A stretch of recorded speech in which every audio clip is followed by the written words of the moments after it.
Hello, everyone, and welcome to a episode of BridgeCon Plus Live. This is our free show for the second quarter of 2024, and tonight we are joined by Garrett, KD6KPC, from Repeaterbook.com. I'm Jeremiah, W9JAM, with BridgeCom Systems, with my co-host Andy, KC9SKV, and Garrett, welcome to the show. Hi, thanks for having me. Glad to be here. So, first off, got to ask, where did you get the idea for Repeaterbook? Yeah, this goes back a long ways, decades. So in 1992, I was a Boy Scout getting the amateur radio merit badge. And to do that, it's easiest if you get your ham radio license. So I was 17 years old. Still in high school, and so a bunch of us got together with our scout leaders, and me and all the scout leaders got our ham radio license. None of the other scouts did. So, but I did, and my dad got his license too, which helped because he bought my first radio. We went down to HRO down in Burbank and picked up an Alinco DJ F1T and a small ARRL repeater pocket guide, and so that was my first radio. That was my first directory, because you really need a directory of repeaters to figure out what to program into your radio, especially if you have a brand new ham. Yeah, so it's almost like the batteries that go in your toy on Christmas. You got to have that information, or the toy is no good. So we took that back home, and I just started with a pencil going through the directory and figuring out which repeaters I could use and to program into my radio. And that escalated to going up to a mountaintop and seeing what I could hit. What was interesting was that directory was not 100% accurate as to what was on the air. About half of them actually were on the air, and the other half wasn't. And so you just go through and you make markings of which ones work, and then you program those in your radio. Then I moved on to a mobile radio, a Kenwood TM733A. It was dual band, dual display. And so I would program in about 30 repeaters into that. And then what would happen sometimes on this radio, it had a removable face, kind of like those Alpine radios from back in the 1980s. You could pull the face off. Yeah. So this Kenwood did that. But every once in a while, when you would put the face back on this thing to operate it, it wasn't really a remote mounted type of deal. You just put the face back on. It would short or blip or something. I'd lose all my memories. And so then you have to. Oh, no. But there's only 30, right, compared to our radios today. But it still meant hand entering, front panel programming every single repeater back in there. So then I had an Excel spreadsheet that had all my repeaters on there, and I kept that in the glove box, and then I'd pull that out and reprogram all my repeaters in there. Well, that kind of expanded to, now I moved from California to Oregon, and then I was going to Idaho, and with only 100 memory channels, I needed different memory channels when I traveled to Idaho, and different memory channels when I traveled to Oregon or up into Washington. And so this Excel spreadsheet was now 3 different sheets. I had the different memory channels for each one that I program in. And with the advent of the internet and smartphones that we could access the internet, I found it easier to just put this list on a website, and then I could just go on the web to my own website and get my list of repeaters instead of pulling out a piece of paper out of the glove box. So that kind of rolled into, I put in, did some research living here in Oregon, and put in everything I knew for Oregon. To do that, I learned about databases. So I'm not a programmer by any stretch. No formal training in programming. My career is in law enforcement, and so I don't do programming there. And so I went to a Barnes and Noble's bookstore, and I bought the book. Literally, I bought this book, PHP for Dummies. So I bought that, and the PHP interfaces with MySQL, which is a database, and I knew a little bit about Microsoft Access. So I bought that and came back and started, my Hello World program, and then started putting repeaters in. And and I got all of Oregon in there. I got figured out how I wanted the website to be kind of formatted and structured. And literally the website was for me. It wasn't designed for anybody else to go look at it. It was just for me. But Oregon in there. Yeah, I had Oregon in there. I had Washington in there. And this starts, I mean, when I started programming this stuff back in about 2004. And the website at the time was nwham.com for northwestham.com. So it wasn't even Repeaterbook then. And a ham out of Alberta, Canada, sends me a message to the website and says, "Hey, can you do this for Alberta?" And so we talked on the phone for quite a bit and figured out how to do that and to give him the ability to go in and add Alberta. And so there's Repeaterbook right there. We had to come up with a new name. I came up with the Repeaterbook name. Repeaterbook officially launched in 2006 with just Oregon, Washington, and Alberta, Canada. And then it slowly migrated to the south and to the east and across Canada and then I want to say it was probably about 2013. I got an email from a ham in Stevenson, England, which is right outside of London, and his name is Nicholas, M1HOG. And Nicholas had a app, repeater locator, that had basically everything but North America in it. And he contacted me and says, "Hey, I like your website. I like what you're doing. Do you want to join forces?" So he would give me all of his data that he had, and then I would give him all the data for North America. We combined it in, and so now the Repeaterbook app has both all of the world, everything, and so does the website. And so now every night I send him an export, and then he loads that into the app. So the app and the website stay synced. So that, in a nutshell, is how we went from 1992 to 2002 to 2006 to 2013 to present. And it's just Repeaterbook grew and grew. And because we set it up with that admin in Alberta, Canada, to be able to add in, we decided, why don't we have these admins for every state? So local admins in every state. Yeah. So they're responsible for curating the data. So what we ask is for hams in those local areas to share the data that they know. You have your favorite repeaters, make sure they're accurate on Repeaterbook, and then we have our admins that curate it, and they're also responsible to go out and check and make sure that repeaters are actually working. One of the questions I get often is, where do you get your data? And that's one way. We do have relationships and agreements with repeater coordinators, not only in the US, but also in Europe and elsewhere. So we get data from a variety of places. Some coordination councils just say you can use our data on our website, and we use that. And some send us an export, like a CSV file that we put in and update. And some of it is, well, a lot of it is just hams out in the areas, out in their states, out in their cities that are sending us data. Repeater owners sending us, "Hey, I got a new repeater up. Can you put it on your website?" We get probably 20, 30, 50, depends on the day, requested data update repeaters. We're getting new repeaters all the time coming in. It's really interesting how much activity is occurring on repeaters as far as going up, coming down, changing from analog to maybe now to DMR repeater, constantly in flux all the time. Lots of movement and motion. Yeah. All right. So one question that I've got is the Proximity 2.0. I know there was originally just the proximity function where you could search by your city and state, and then that included where you could put in the grid square itself and put in the distance, and then all the different drop-down boxes that you can select for like 2 meters, 70 centimeter, whether you want it just to be FM or DMR or YSF or any of the other modes, as well as, is this like an Aries repeater or Skywarn repeater, stuff like that. How long did it take to develop the 2.0 version, and what are the primary differences between the regular proximity search and the 2.0 proximity search? So the proximity 1.0, I guess we'll call it, the original one, was just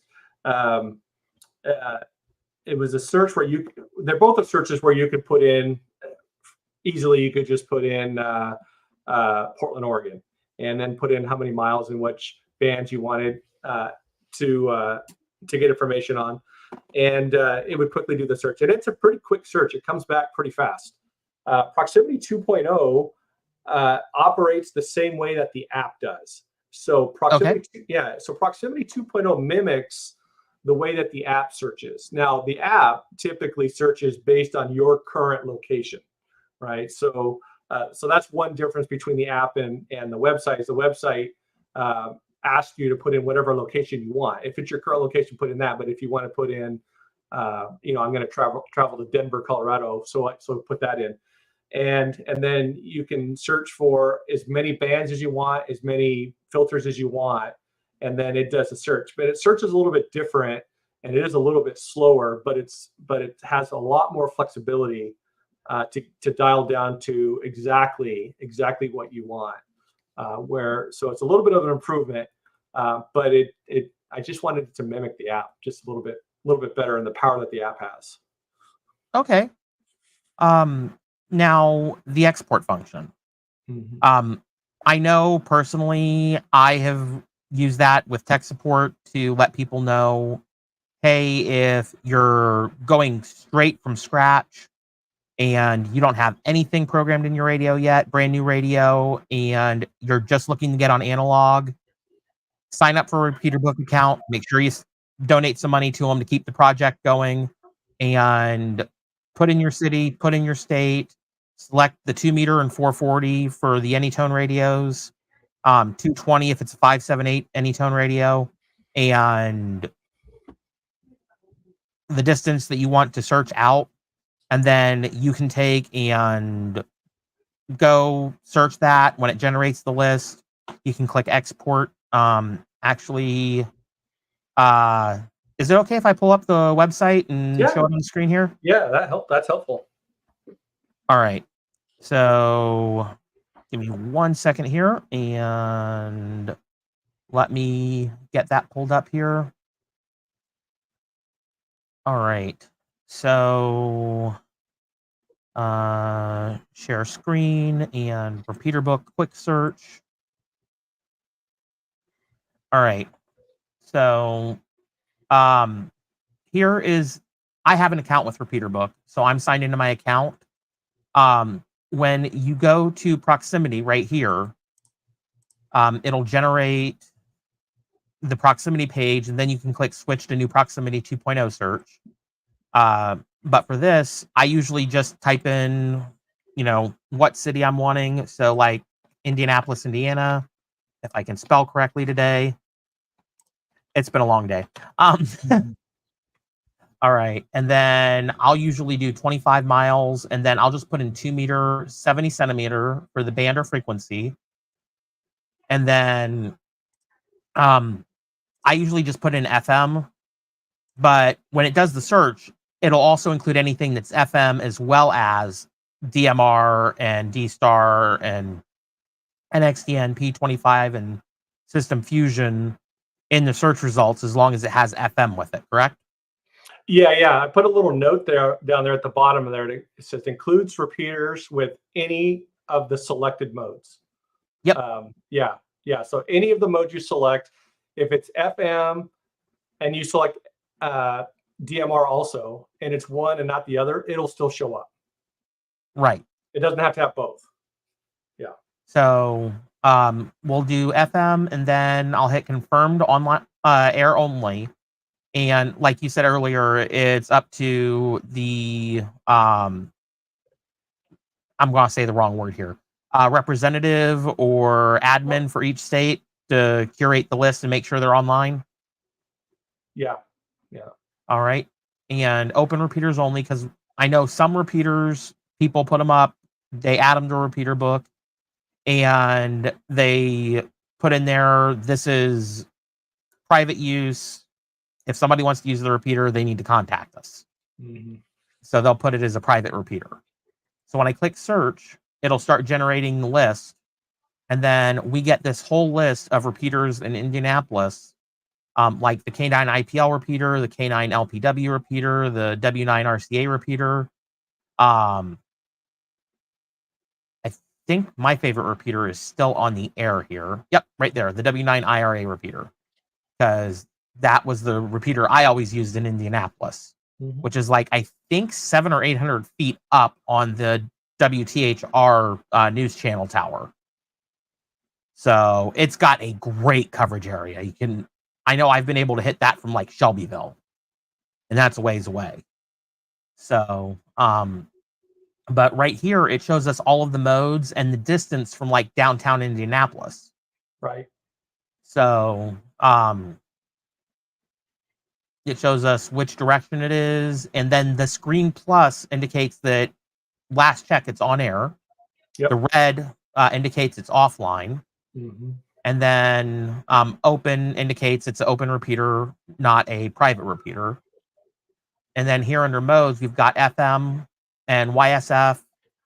And typically what this means on the repeater, and correct me if I'm wrong, is the repeater itself supports FM mode, and then in this case, Echo Link and YSF, all three. That's right. And like this one, IRLP, for people that don't know, is Internet Radio Linking Project. And then there's more Echo Link. As of this time, there aren't any DMR repeaters in the Indianapolis metro area that are set up. They are offline right now, so they're not even listed right this moment. But one of the things is it shows you your PL tones, whether it's the DCCSS or excuse me, CTCSS or the DCS tone. It'll show it here, and it'll also show you the offset. But one of the things that you guys have done that I thought was awesome is if you're have a registered account on Repeaterbook, you get this option for export, and you can choose what radio that you've got, whether you're using Chirp to program a radio or the AnyTone software, or you've got an ICOM radio that is compatible with this list, Kenwood HMK file or repeater list with the TSV files, the Radiodity Open GD77 file, and the RT System files, which, if I remember correctly, doesn't RT Systems have option in their software to be able to go to Repeaterbook to grab the data to pull it into a code plug? Correct. Yep, they can interface directly from the program. All right. And Yunden, Yaesu software. But one of the things that it does is it actually gives us an option for the 578 or the 878 or the older 868 radios. And when we go here, it'll let us choose the CPS version based on what CPS you're running.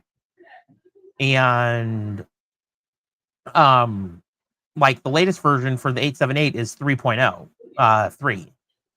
And we can tell it if we want the memory name to be the city, the call sign, the landmark location, the frequency, or none of the above for the memory name.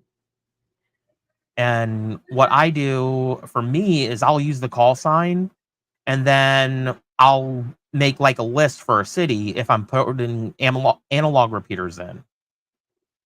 So I'll just do call sign, and on my AnyTone, I'll put the zone name as the city name and put all those repeaters that are in that city name that have that call sign in there, and I'll group them together. Of course, it takes a little bit of editing with Excel to get all that lined up. But then there's the sort call sign or sort by call sign, country, or excuse me, county, or distance, or frequency, or location city. So that would be the sort order.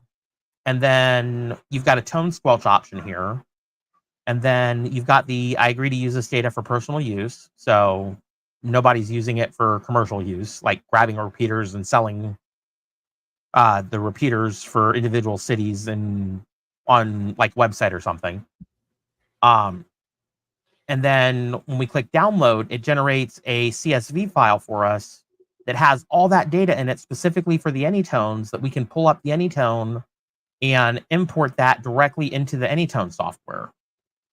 The only caveat, and I know you're aware of this, is if there's a DMR repeater, it doesn't put all the talk groups in with that DMR repeater. We've got to go in the CSV file and grab the DMR repeater, move it down on the list in the CSV file, load it into the radio software, and then start putting our talk groups in and setting that repeater up. So that is one of the things that I actually like. I'll go ahead and click download here, and then I'll pull up Excel so people can see what this looks like in Excel. Let me get back over here. And let's go ahead and click present, screen share, and window and Excel. Okay.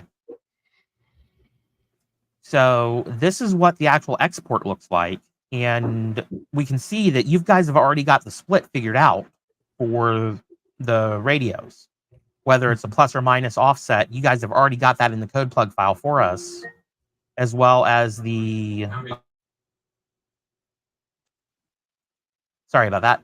As well as the mode, if it's analog or digital. And by default, you guys have got it set for high power, the bandwidth, the CTCSS tones, and then the contact name, and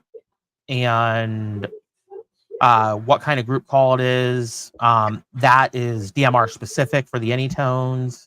The radio IDs specific for the AnyTones. You guys have got this all figured out in these Excel files, these CSV files. Mm-hmm. So you guys really take the guesswork out as far as, oh Lord, what do I need to put into this file to get it to work? Mm-hmm.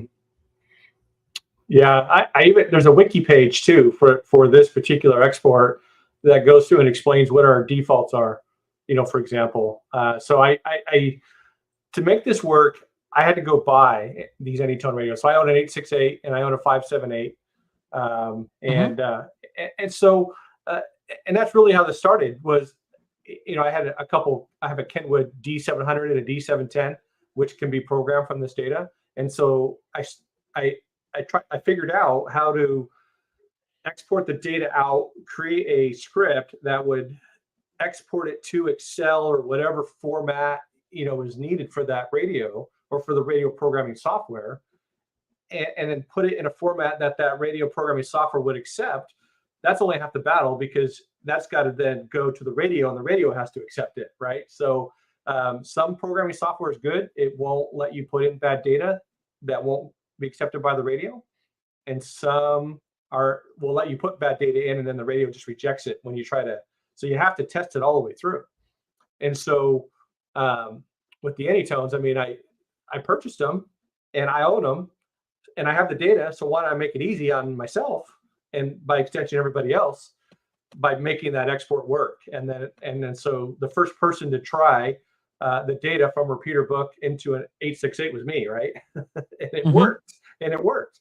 And then as the radios as time went on, the 878s have, there's not one version of the 878. There's many, right? Started adding GPS, and the CPS started adding fields, columns, and so as that evolved, I've also evolved the export to handle the different versions, whether you have an 868 or an 878 or a 578.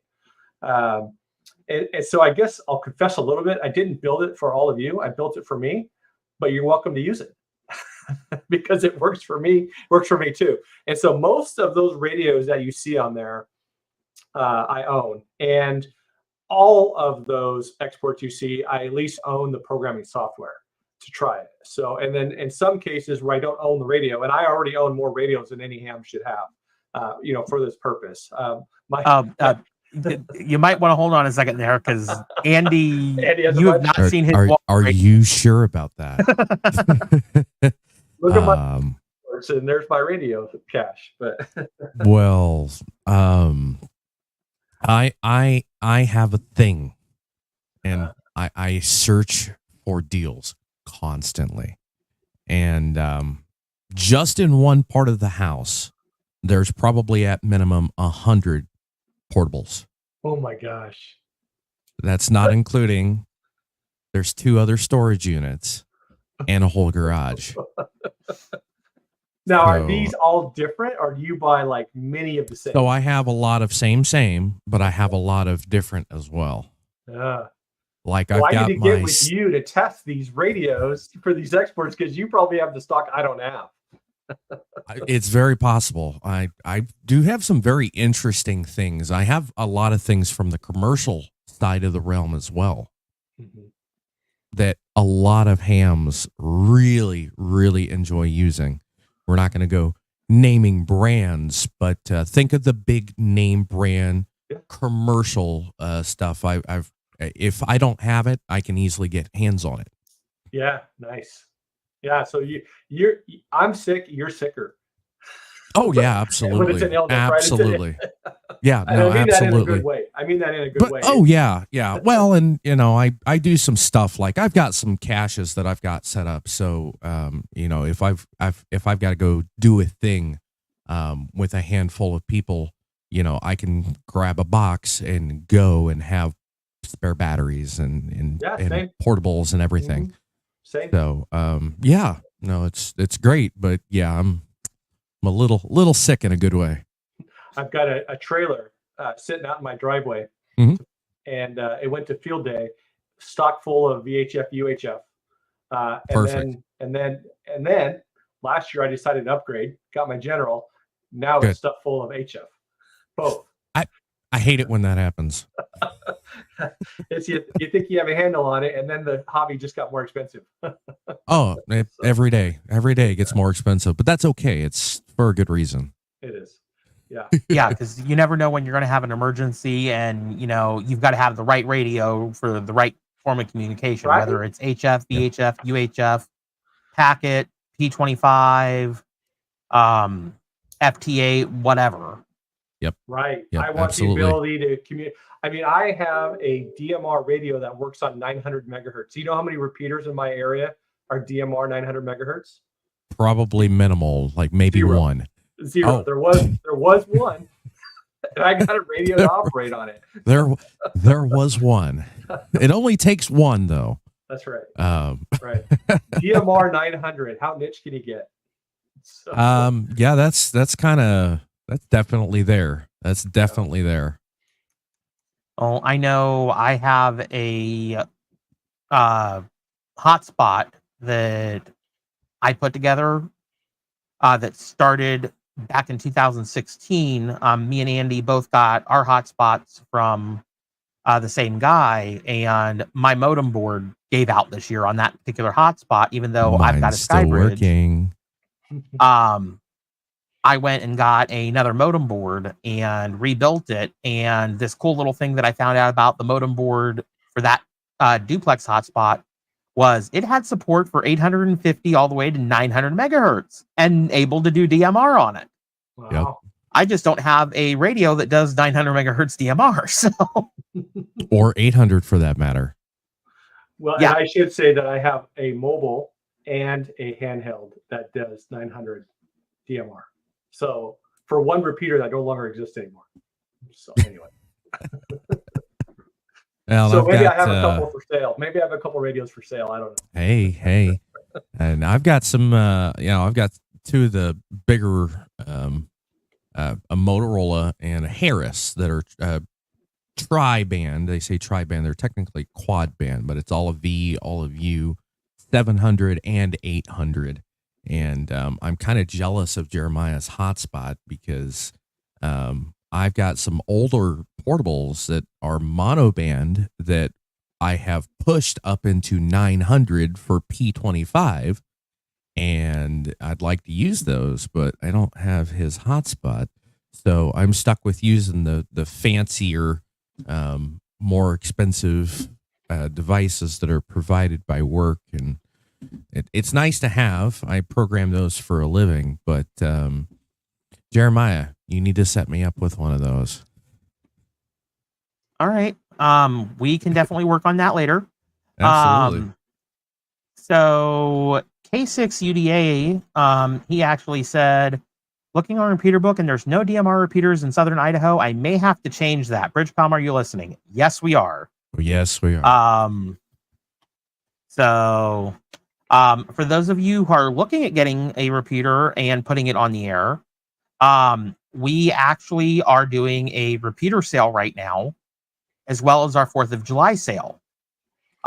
So if you go to the Bridgecom website, bridgecomsystems.com, you can actually take and check out our deals for the 4th of July sale, which runs now till the 4th of July, as well as our sales on the repeaters. We've got, I believe, 3 different repeaters that are on sale right now, and limited quantities on the BDR50 repeater. I think last check, we only had 15 of those left.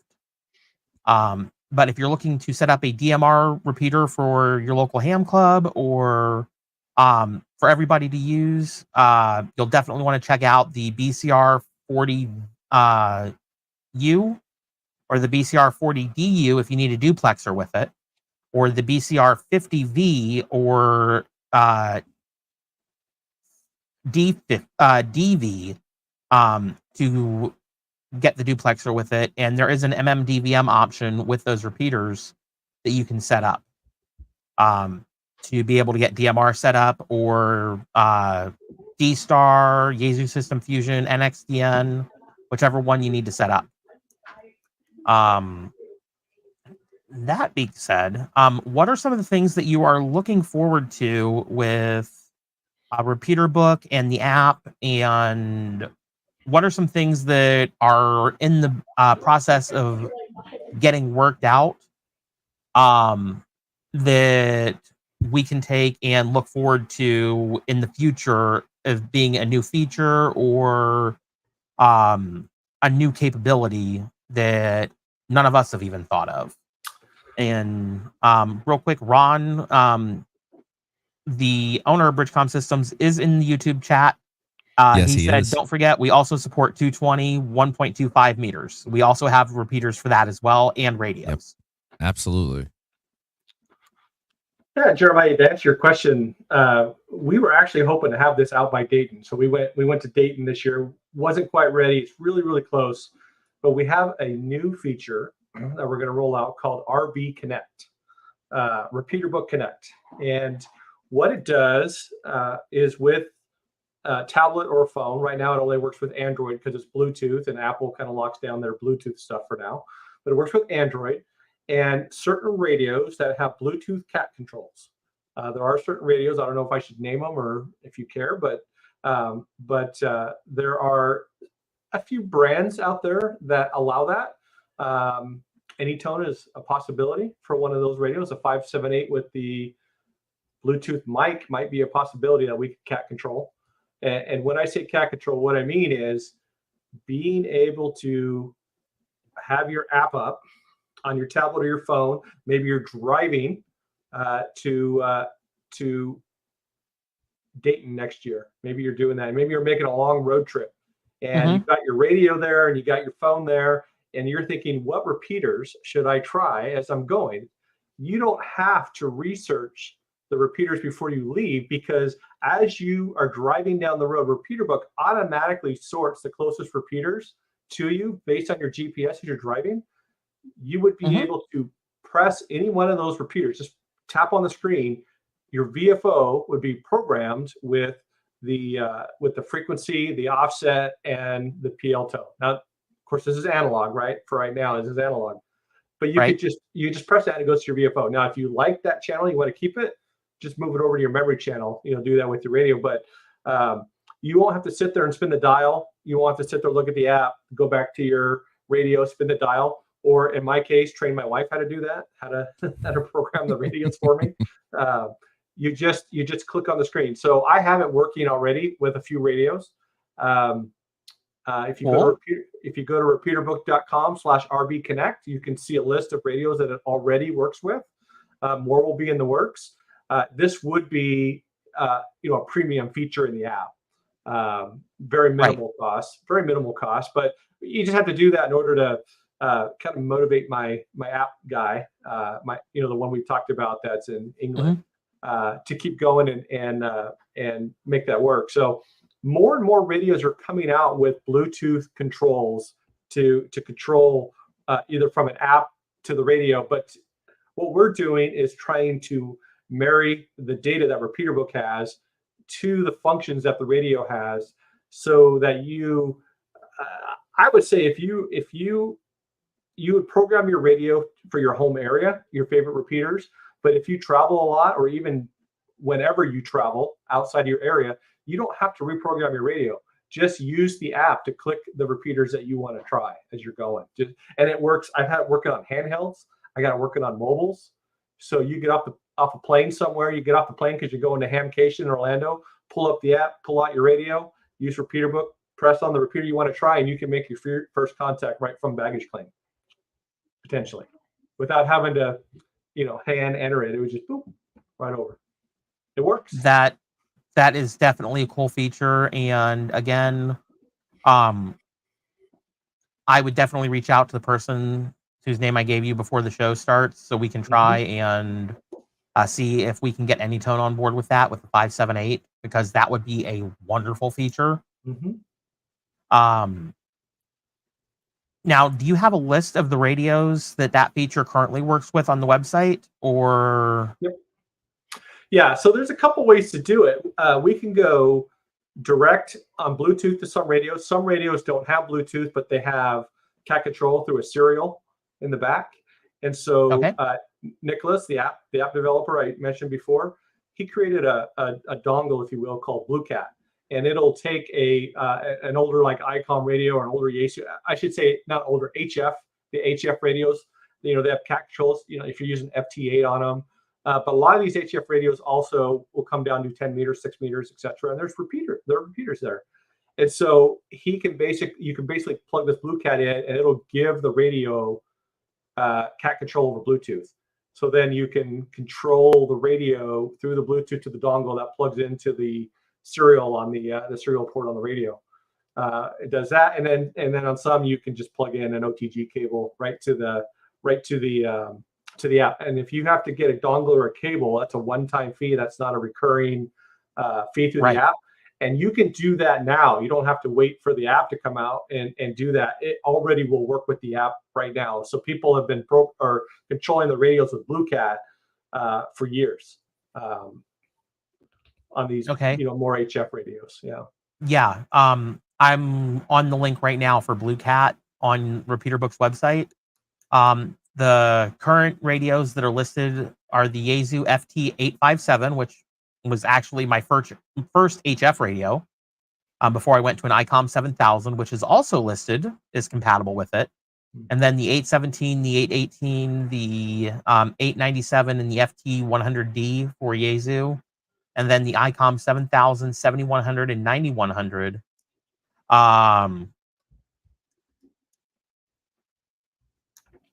Let's see.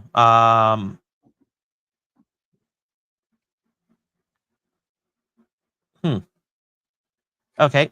Paul Carway says the link for BlueCat Bluetooth interface does not work on Repeaterbook. It does. Yeah, it does. We were demonstrating it at Hamcation with a 706 ICOM. Okay. We had there. Yeah. So I guess just the RB Connect piece, if you're not using the BlueCat dongle, that doesn't work yet. You have to have the BlueCat dongle to make that work. Yeah. If it's not working, get a hold of me, and we'll figure out. We have tech support for that. we'll get it. We'll get it working for you. So.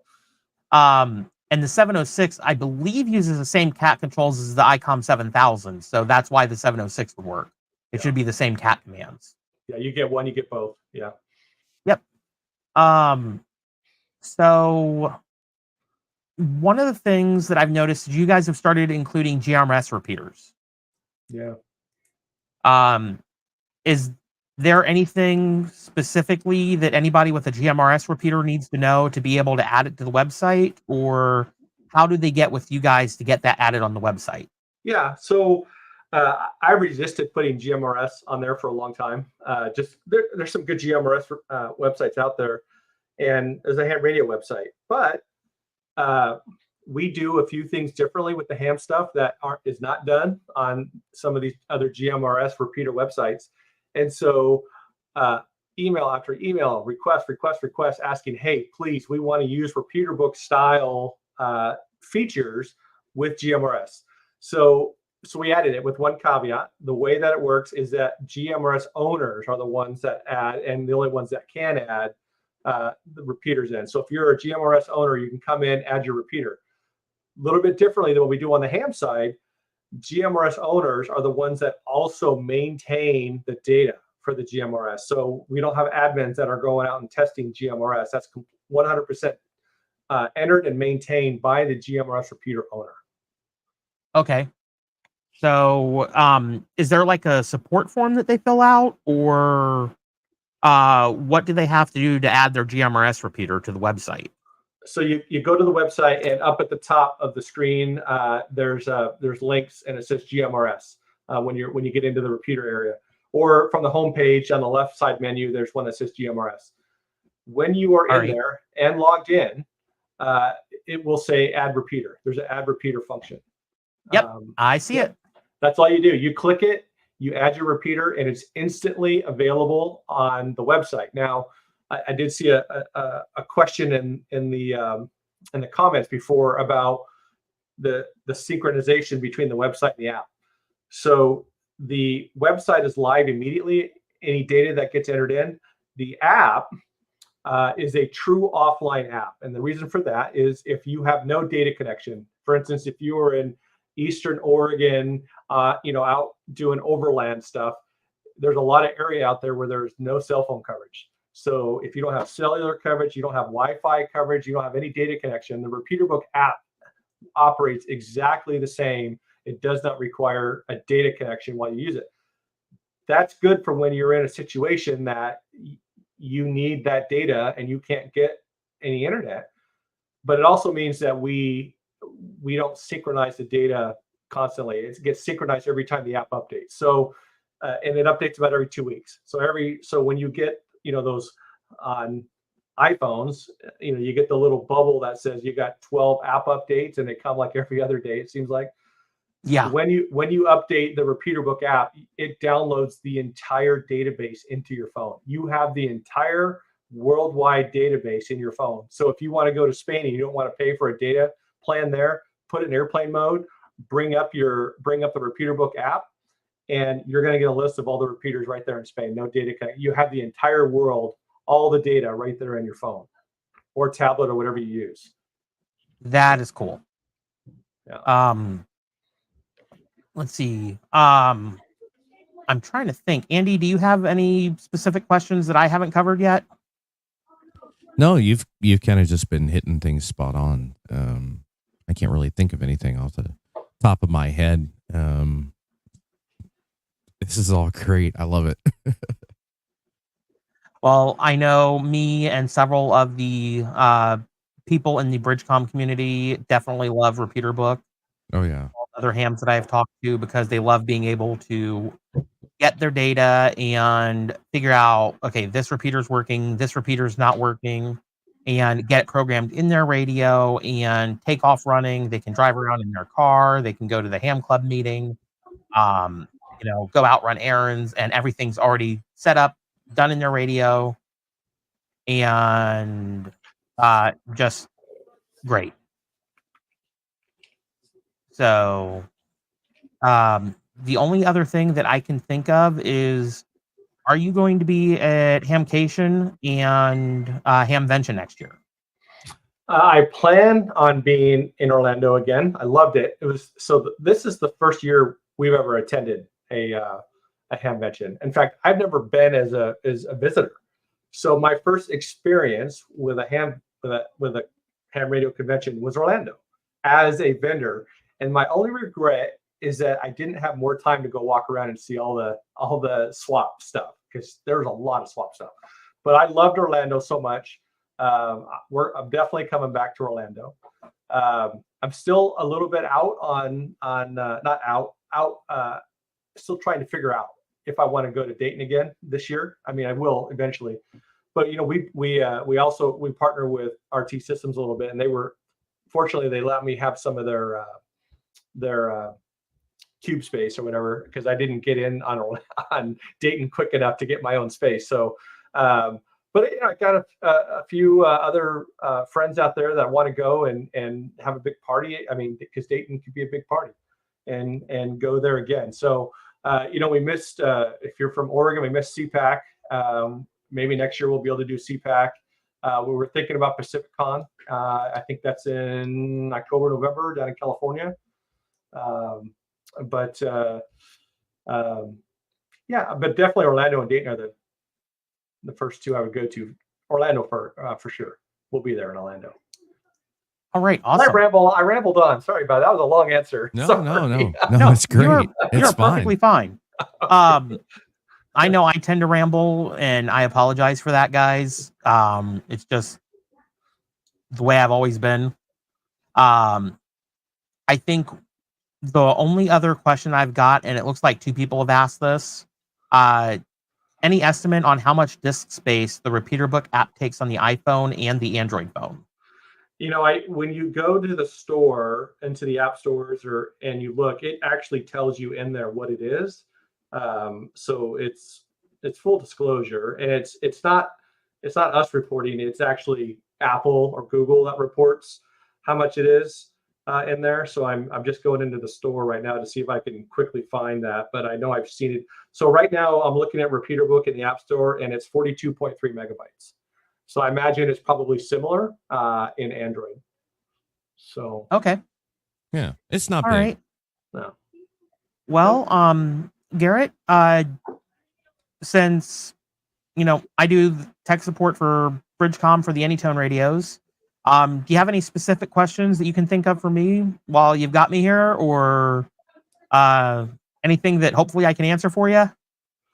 I guess the comment I'd like to try to make is I've really, DMR, bless anybody who plays in DMR, and I do have DMR radios, and man, those have to be the most, the highest learning curve to get over to program those, because you have to, and I don't know if I have Motorola stuff, and we use P25 at work with talk groups, and it's the same thing with DMR. You're trying to take a frequency and you're trying to associate it to a talk group and put it in a channel, and all these associations. You'd think there'd be an easier way to do it.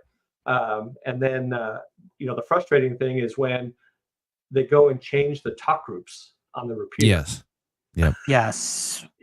When they change the talk group number, and then you go to update your talk group list, and you find out that the talk group list isn't in the same format as it was before. And then it erases all your talk groups that are already assigned because the name doesn't match, and you got to redo everything. Yep. And it's like, well, what just happened? And I have, I've got a case of, I think, about 30 XPR series portables that I have as a cache.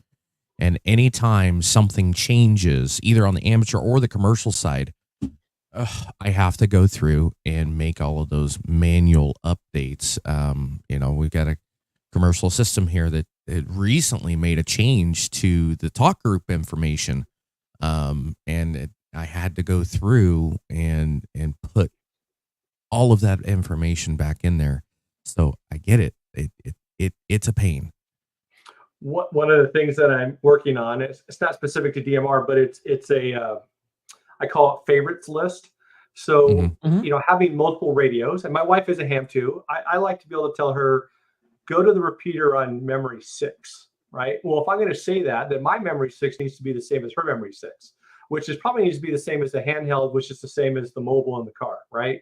Memory 6 is all the way around. So with the favorites list, you would be able to put up to 6 lists of repeaters that you would have in your memory channels, 1 through 1,000, let's say, right? And then you would be able to take your curated list of repeaters and export it, that list of exports that you saw, you would export that out, okay, to your radio. So you don't have to do the proximity. You would, as you search in 5 repeaters you want, you click favorite, goes in your favorites list. Then you assign it which order you want it to be. And then you have your own curated list. You export that out. then that curated list, you can go back and look at it anytime, and that those same markers that say the repeater's off air would show up. So I went in and looked the other day, and 3 repeaters that I had in my memory channels are showing off air now. So I'm watching those because maybe I need to take those out of my radio because they're just taking up a memory channel. You know, how else do you know, right? So if I have my own curated list, I could see immediately what's in my radio and what's no longer or is reported not working anymore. You know, so I think this would be a huge time saver and a good way for folks to quickly inventory their memory channels and make sure they're working. So with the DMR stuff, what we're doing is we do partner with some very large DMR systems in the US, and they send me their CSV data and I enter that in so that their DMR, like for instance, if you're in the Northwest, PNW Northwest DMR, they have over 100 DMR repeaters, and they're all moto DMR, so they're limited on their talk groups. They send me a CSV, and then I associate that to the repeaters, and then they just send it to me whenever there's an update, and it's all accurate. But all the repeaters that are one here, one there, we gave the repeater owners the ability to add that DMR data themselves. And we get some good responses and some not. So what we're doing is we're actually partnered with RadioID.net and if you're a repeater owner, you enter it there, we pull it back to Repeaterbook. So we're trying to make it where you enter it in one spot and then it propagates down to us too. So that has improved the amount of data that we have. But if the repeater owner isn't putting it on our website or putting it on RadioID.net, it's just not there. And that's very difficult. And I will say also, we track how many new repeaters come online and what modes they're using. DMR versus Yaesu System Fusion versus D-Star versus M17 versus P25. DMR has been the leader in the most repeater builds that we have seen for the last 5 years. Even despite other brands putting out sales with different modes, DMR month after month after month is the fastest growing digital mode out there across the country. We even put on the website a heat map so you can see how many DMR repeaters are in a certain area. So if you're trying to figure out if DMR is right for you in your area, you go, if you want to buy, do you want to buy that AnyTone DMR radio? You can take a look at Repeaterbook just to see if there are repeaters in your area or how saturated it is. So we offer that ability to do that. And then I don't think you can go wrong with DMR if you're looking at digital. Right now, we're seeing about 15 to 20% of all repeaters out there on the air in North America are now digital. That's pretty interesting to see that change. It's a lot. Yeah. When you're 15 to 20% of the repeaters are no longer analog. That might be an interesting trend to watch. Absolutely. Because I know we have clubs that contact Bridgecom specifically for, hey, we've got a older Motorola repeater that isn't worth fixing now, or a Hytera repeater that's not worth fixing now, but we want to get in on DMR. What do we need to get started? And we're able to say, okay, do you already have your antenna? Do you already have your coax that you want to use? If not, we can put together the whole kit for them, including the MMDVM module for the repeater. And if they don't have a repeater ID for Repeaterbook or for Radio ID, I can actually go in and show them how to log in, get that repeater ID set up, and then get their Brandmeister account set up. So we can do all the programming for them, and all they've got to do is plug in their coax, plug in the antenna to the coax, and plug in the power to the repeater, turn everything on, and it's already programmed and ready to go. So that's one of the things that I like about being here at Bridgecom is we're able to take and help people get those repeaters on the air. And then, of course, they need to go over to Repeaterbook and add the repeater and put in their talk group information that they're going to use. So you guys have it up to date as well. And, it's just one hand shakes the other hand, and we work together and help get amateur radio expanded out and keep people in communication, whether it's through DMR analog and repeater linking. It's a great resource. Skywarn on analog repeaters and some DMR repeaters is great for severe weather. We're heading into that season where, we see tornado chases like, Reed Timmer's channel on YouTube, where he's chasing in the Dominator 3 and getting all that dust in through the air conditioning. But being able to help people stay in communication and get their radios programmed, we greatly appreciate you guys at Repeaterbook for helping make that easier on everybody.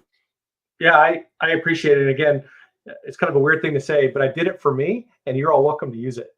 That's kind of how that worked out. I was benefiting me, but how the best ideas usually happen is you think of something that, hey, nobody else has done this. I want to make my life easier. Let's do this. And then, other people get involved and they're like, hey, how can I be a part of this? Yeah. And help grow this thing out. And that's exactly what you guys did.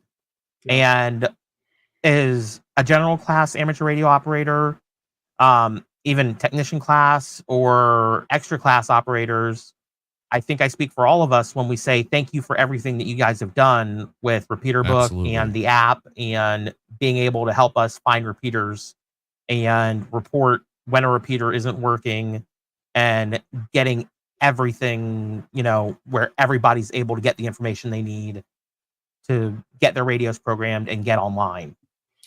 Yeah, I appreciate that. And there's great comments here too, saying that, and I was blown away when I went to Orlando, how many people would just walk by and say, I love Repeaterbook. I was humbled by that, because here I sit in my little office dungeon here and type away. And then I went to a convention, and the support from the amateur radio community, it made the world a little bit smaller, meaning the ham community, and just, I'll probably get choked up if I go on too much about that, but I really appreciate it. And just to kind of bring full circle what I was talking about in the beginning, we see ourselves as the batteries that you put in your radio on Christmas morning, because without those batteries, it doesn't work. So a handheld without any repeater information, you can use 652, but it's nice to have that repeater data so you can actually connect with other people. And so that's going all the way back to 1992 in my experience with the paper repeater directory. That's why this has grown to where it is. So, all right. Well, thank you again. Do you want to stick around to find out who our winners are tonight for our two drawings, the BC Plus drawing and the free live show drawing? That sounds exciting. Yeah. All right. So let's start with the free live show drawing. And remember, you do need to be present to win. Yep. And let's see. All right. Do we have Kilo Foxtrot 0 Tango Romeo Charlie Tony Christensen? Are you in the chat? Hello. Where are you? Are you still here?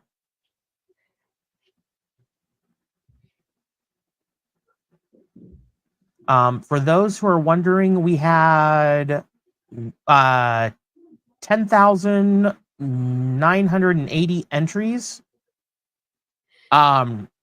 based on 484 people registering for the giveaway. So 484 people actually registered for the giveaway. Okay. Tony, if you can do me a favor, and let's see, it looks like ARC3. Is that you, Tony? I know there's a little bit of a delay. Yeah, there is.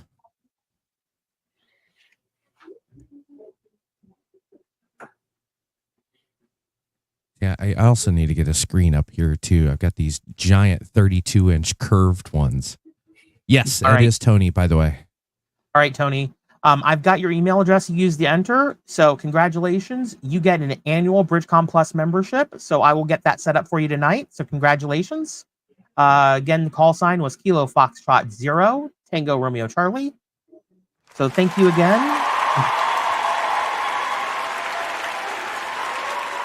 And that is for the free live stream giveaway for the annual Bridgecom Plus membership. And then for our Bridgecom Plus members, these are the people who have got either a monthly membership, an annual membership, or a lifetime membership. The prize for that drawing was an 878 plus a year of BC Plus, or if you have the lifetime membership, you could choose a free accessory instead, for in place of the annual membership if you have a lifetime membership. So let's go ahead and click that. And let's see. Okay, do we have Kilo Bravo 5 Lima Nancy Charlie? Kilo Bravo 5 Lima Nancy Charlie, are you still here?